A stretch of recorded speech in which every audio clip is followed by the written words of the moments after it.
നമസ്കാരം, മലയാളി വാർത്ത ഇൻസൈഡിലേക്ക് സ്വാഗതം. ഒരു ബസ് തടഞ്ഞു നിർത്തി ഗുണ്ടായിസം കാണിച്ച് ഒടുവിൽ സ്വയം കുത്തിയിരുന്ന് മോങ്ങുന്നവരെ കണ്ടിട്ടുണ്ടോ? അതാണിപ്പോൾ ആര്യ രാജേന്ദ്രന്റെയും സച്ചിൻ MLAയുടെയും അവസ്ഥ. യദുവിനെ കൊടുക്കാൻ അയാളുടെ ഹിസ്റ്ററി തപ്പിപ്പോയ CPM സൈബർ കൂട്ടം ആര്യയെ ട്രോളന്മാർക്ക് പിടിച്ചിട്ടു കൊടുത്തു. ഒടുവിൽ ഡിഗ്രിക്ക് മൊട്ട വാങ്ങിയതും IPS ആകണമെന്ന മോഹവുമെല്ലാം വലിച്ചു പുറത്തിട്ടു.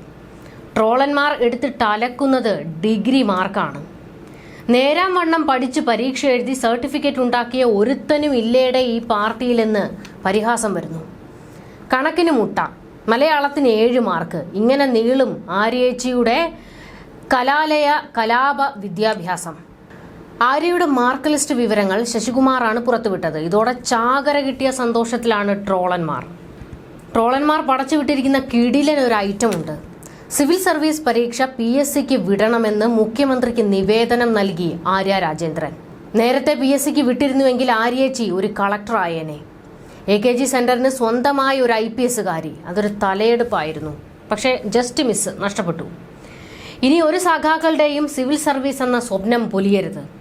അതുകൊണ്ട് ഇന്ത്യൻ അഡ്മിനിസ്ട്രേറ്റീവ് സർവീസ് പരീക്ഷകൾ മൊത്തമായും ചില്ലറയായും PSCക്ക് വിടണമെന്ന്. വരും തലമുറയിലെ സഖാക്കളെങ്കിലും IAS IPSകാർ ആകണം. അതാണ് ആര്യ സ്വപ്നം കാണുന്ന കിനാശേരി. എയറിൽ കയറാനുള്ളതൊക്കെ ഇവരായിട്ട് ഇട്ടുകൊടുക്കും. എന്നിട്ട് ട്രോളന്മാരുടെ മെക്കിട്ട് കയറിയിട്ട് വല്ല കാര്യവുമുണ്ടോ? ആര്യേച്ചി സ്വപ്നം കാണുന്ന കിനാശേരി പോലെ സിവിൽ സർവീസ് എക്സാം PSCക്ക് വിട്ടാൽ ഉറപ്പായും ചേച്ചിക്ക് IPS കിട്ടും. അതായത് ചേച്ചി ഉദ്ദേശിക്കുന്ന ഇന്ത്യൻ പിൻവാതിൽ സർവീസ്. അതേതായാലും PSC വഴിയല്ലേ കിട്ടൂ.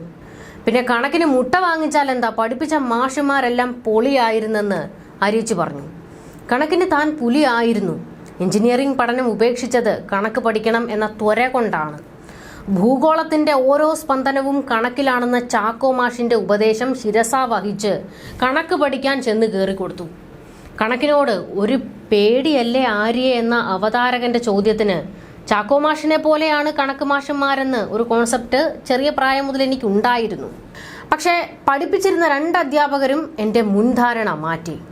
മാത്സ് ഇഷ്ടപ്പെടാനുള്ള കാരണവും ഇവരാണ്. ആര്യയ്ക്ക് എന്തറിയില്ല എന്ന് മനസ്സിലാക്കി പഠിപ്പിച്ചവരാണവർ. എനിക്ക് തിയറിയേക്കാൾ പ്രോബ്ലം ചെയ്യാനാണ് ഇഷ്ടമെന്ന് ഒരു കീച്ചിട്ടുണ്ട് ചേച്ചി. അത് ഞങ്ങൾക്കറിയാം. ചേച്ചിക്ക് പ്രോബ്ലം ഉണ്ടാക്കാനാണ് ഇഷ്ടമെന്ന്. അതാണ് നാട് മുഴുവൻ ഇപ്പോൾ കണ്ടുകൊണ്ടിരിക്കുന്നത്. എന്തായാലും ട്രോളന്മാരൊക്കെ ആര്യയ്ക്ക് പിന്നാലെ കൂടിയിരിക്കുകയാണ്. ഇനി കുറെ കാലത്തേക്ക് ആവശ്യത്തിനധികം കിട്ടിയിട്ടുണ്ട്. പക്ഷേ ഇതിൽ സീരിയസ് ആയിട്ടുള്ള ചില കാര്യങ്ങൾ കൂടിയുണ്ട്. ശശികുമാർ സാറ് പറഞ്ഞ ഒരു പോയിന്റ് ഉണ്ട്. നാളെ IAS അല്ലെങ്കിൽ IPS ആകേണ്ട ഒരു പ്രഗത്ഭയായ ചെറുപ്പക്കാരി പെൺകുട്ടിയെ ഞങ്ങൾ മേയർ ആക്കുന്നു എന്ന് വെച്ചാൽ അത്രത്തോളം ഇന്റലിജന്റ് ആയിട്ടുള്ള ആൾക്കാരെയാണ് ഞങ്ങൾ പാർട്ടിയിൽ പ്രൊജക്റ്റ് ചെയ്യുന്നതെന്ന് ജനങ്ങളെ കബളിപ്പിക്കുകയാണ് CPM ചെയ്തത്. വളരെ റെലവൻ്റ് ആയിട്ടുള്ളൊരു പോയിന്റാണത്. നവോത്ഥാനം ഉണ്ടാക്കി സ്ത്രീ ശാക്തീകരണം ഞങ്ങൾ നടപ്പാക്കുന്നു എന്നൊക്കെ കാണിക്കാനാണ് ആര്യ രാജേന്ദ്രനെ പിടിച്ച് ആ കസേരയിലിരുത്തിയത്. എന്നിട്ടോ വെളിവും വെള്ളിയാഴ്ചയും ഇല്ലാത്ത അങ്ങേയറ്റം അഹങ്കാരം കൈമുതലുള്ള ഒരാൾ. ഈ ആര്യ എന്ത് മാതൃകയാണ് കേരളത്തിന് കാണിക്കുന്നത്? ഇംഗ്ലീഷ് അറിയാത്തതോ ഒരു വിഷയത്തിന് തോറ്റതോ മാർക്ക് കുറഞ്ഞതോ ഒന്നും വിഷയമാക്കുന്നില്ല, അവരെ അപമാനിക്കുന്നുമില്ല.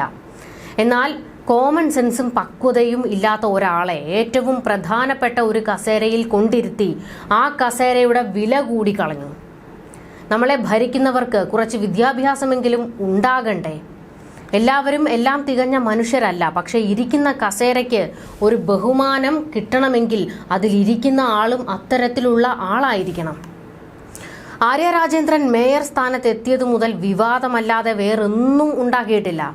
കോർപ്പറേഷനിലെ അഴിമതികൾ എത്രയോ തവണ പുറത്തു വന്നു. ഇവർ നടത്തിയ പിൻവാതിൽ നിയമനങ്ങൾ പുറത്തു വന്നു. ആറ്റുകാൽ പൊങ്കാല സമയത്ത് ഉണ്ടാക്കുന്ന വിവാദങ്ങൾ, കുറെ പദ്ധതികൾ കൊണ്ടുവന്ന് കാശടിച്ചു മാറ്റൽ, ഇതൊക്കെയാണ് ആര്യ ചെയ്തു കൂട്ടിയിട്ടുള്ളത്. പിന്നെ CPMകാരിയാണെന്നുള്ള ധാർഷ്ട്യം. അതുകൊണ്ട് തന്നെയാണ് ആര്യ രാജേന്ദ്രനെ ട്രോളന്മാർ എടുത്തിട്ട് ട്രോളുന്നത്. തിരുവനന്തപുരത്തുകാർക്ക് പോലും കണ്ടുകൂടാത്ത ഒരു മേയറാണ് ആര്യ. അഹങ്കാരത്തിന്റെ പ്രതീകങ്ങളാണ് ആര്യയും ചിന്തയും ഒക്കെ എന്ന് വീണ്ടും വാദങ്ങൾ വരികയാണ്. വിവാദങ്ങൾ ഉണ്ടാക്കി നിറഞ്ഞു നിൽക്കുന്നതല്ലാതെ മാതൃകയാക്കാൻ പറ്റുന്ന കാര്യങ്ങൾ ചെയ്ത് ഇതുവരെ ഇവരാരും വാർത്തകളിൽ നിറഞ്ഞിട്ടില്ല. ജനങ്ങൾ ഇവരെ വെറുക്കുന്നതും ഇവരുടെ കയ്യിലിരിപ്പൊക്കെ കൊണ്ട് തന്നെയാണ്. യദുവുമായി ബന്ധപ്പെട്ട പ്രശ്നമാണ് ആര്യയുടെ കൈ പൊള്ളിച്ചിരിക്കുന്നത്. യദുവിനെ മുട്ടുകുത്തിക്കാൻ, അയാളെ തൊലപ്പിച്ചു കളയാൻ അയാളുടെ ഹിസ്റ്ററി തപ്പിപ്പോയി. പക്ഷേ ഹിസ്റ്ററി മുഴുവൻ പുറത്തായത് ഇപ്പോൾ ആര്യയുടേതാണ്. മറ്റൊരാളെ തറ പറ്റിക്കാൻ അയാളുടെ പിന്നാമ്പുറ കഥകൾ തേടി പോകുമ്പോൾ ഒന്ന് ഓർക്കണം, നിങ്ങൾക്കും ഉണ്ടാകും ഇതുപോലെ ചീഞ്ഞു നാറിയ കുറെ പിന്നാമ്പുറങ്ങൾ. അത് ട്രോളന്മാർ കുത്തിപ്പോക്കും, അവരതിന് പിന്നാലെ പോകും, എടുത്തിട്ട് അലക്കും. അതാണ് ഇവിടെ സംഭവിച്ചിരിക്കുന്നത്. ഈ പാർട്ടിയിൽ നേരാം വണ്ണം പഠിച്ച ഒരെണ്ണമില്ലെന്ന് വീണ്ടും തെളിഞ്ഞിരിക്കുകയാണ്. ഇതാണ് CPM മാതൃക കാണിക്കുന്നത്.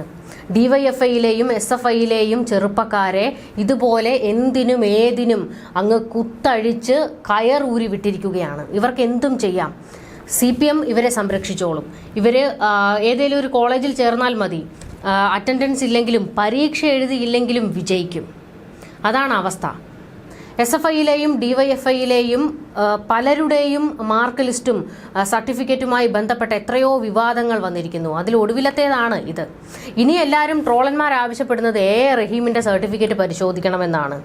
നിന്ന് അങ്ങ് ഇരന്ന് മേടിക്കാനുള്ളത് ഇവർ തന്നെ ഉണ്ടാക്കിയിട്ട് കൊടുത്തോളും. കൊടുത്തില്ലെങ്കിൽ ചോദിച്ച് മേടിക്കൂ എന്നൊക്കെ പറഞ്ഞ് കേട്ടിട്ടില്ലേ?